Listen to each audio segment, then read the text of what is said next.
আজি দিনটোতে অসমবাসীৰ কাৰণে আহি পৰিছে এটা বেয়া খবৰ। তো বন্ধুসকল বৰ্তমান যোনটো নেকি বেয়া খবৰ আহি পৰিছে, বৰ্তমান যোনটো নেকি আজি মুখ্যমন্ত্ৰী ডাঙৰীয়াই ঘোষণা কৰিছে, তো অসমৰ এতিয়া লাখ লাখ পুৰুষে আপোনালোকে জেললৈ যাব লাগিব।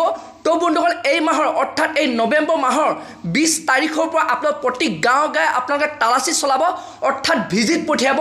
তো বন্ধুসকল আপোনালোকৰ তাৰ পাছত যদি আপোনালোকে এনেধৰণৰ যদি কিছুমান ভুল কৰি আছে, তো বন্ধুসকল এনেধৰণৰ কিছুমান যদি আপোনালোকে নিয়ম নবনাকৈ আপোনালোকে যদি চলি আছে, তো বন্ধুসকল তেতিয়াহ'লে আপোনালোকে এতিয়া জেললৈ যাব লাগিব।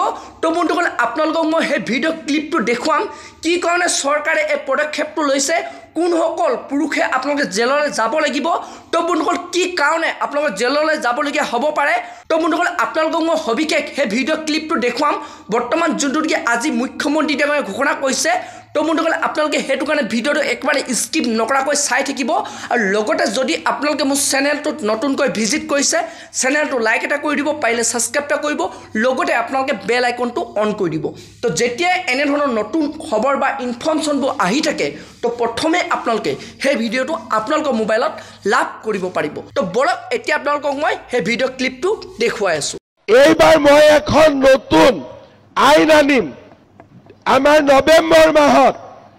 এতিয়াৰ পৰা অসমত যিকোনো গিৰিয়েকে, ময়ো এজন গিৰিয়েকে হওঁ, গতিকে আমি কোনেও এগৰাকীতকৈ ঘৰত দুগৰাকী ঘৈণীয়েক আনিব নোৱাৰো।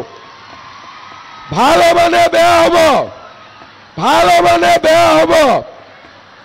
আৰু যোনে দুইগৰাকী ঘৈণীয়েক আনে সি 7 বছৰ জেলত থাকিব লাগিব।